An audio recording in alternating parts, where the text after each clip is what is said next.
Hello everyone and welcome back to another video from Crazy Gamer. In this video, I'm going to show you how to download and install the Zenless Zone Zero on your Android device. Now keep in mind that not all devices are yet able to support the game. So depending on your device model, it might not be available to download on the Play Store. Now in order to install it, open up the Google Play Store on your device and then tap on the search box and then type in Zenless Zone Zero and start your search. Once you find the game, go ahead and tap on it and you will see the install button. Tap on the install button and this will begin the download and installation of the Zenless Zone Zero game on your device. Just wait for a while until the installation is completed, and when it is done, you will see the play button. You can then tap on the play button and this will open up the game on your device. And now you can start enjoying the game on your Android device.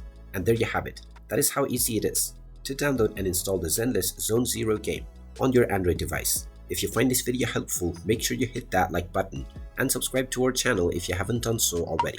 Also ring that notification bell to never miss another update from us.